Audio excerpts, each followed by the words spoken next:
ایک پہاڑی گاؤں میں ایلا نامی ایک خاموش سوچ میں ڈوبی رہنے والی لڑکی رہتی تھی۔ ایلا کے والد سالوں پہلے ایک طوفان میں گم ہو گئے تھے اور اس کے بعد سے وہ ہر رات آسمان کو دیکھ کر یہی سوچتی کہ وہ کہاں ہوں گے۔ ایک رات آسمان میں اچانک جامنی رنگ کی روشنی تیرنے لگی۔ وہ روشنی پہاڑ کے اس حصے تک جا رہی تھی جہاں کوئی قدم نہیں رکھتا تھا۔ ایلا ڈر کے باوجود اس روشنی کے پیچھے چل پڑی۔ جب وہ پہاڑ کی چوٹی پر پہنچی تو اس نے دیکھا کہ چٹان کے بیچوں بیچ ایک چمکتا ہوا دروازہ کھڑا ہے۔ دروازہ جیسے روشنی سے بنا ہوا ہو، جس کے کنارے نیلے اور سنہری رنگ کے لہروں کی طرح ہل رہے تھے۔ دروازے کے اندر سے ایک نرمی بھری آواز آئی، ایلا، اگر تم سچ جاننا چاہتی ہو تو اندر آؤ۔ ایلا نے ہمت جمع کی اور قدم بڑھایا۔ دروازے کے اندر ایک دنیا تھی، خاموش روشن بادلوں سے بھری ہوئی۔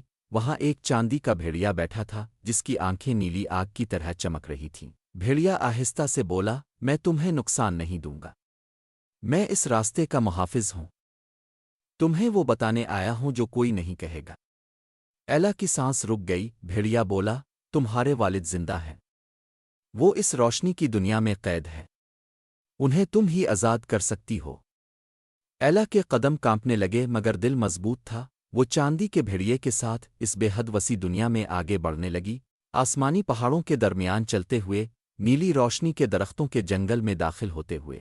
آخرکار اسے ایک بڑا سنہری دائرہ نظر آیا جس کے اندر اس کے والد قید تھے، جیسے وقت خود رک گیا ہو۔ ایلا نے اپنے ہاتھ روشنی کی سطح پر رکھے، اس کی آنکھوں سے آنسو گرے اور دائرہ چمک اٹھا۔ ڈھیر ساری روشنی کے ساتھ دائرہ ٹوٹا اور اس کے والد آزاد ہو گئے۔ انہوں نے ایلا کو گلے لگا لیا۔ چاندی کے بھیڑیے نے آسمان کی طرف دیکھا اور روشنی میں بدل کر غائب ہو گیا۔ پہاڑ کے پیچھے سورج نکل رہا تھا۔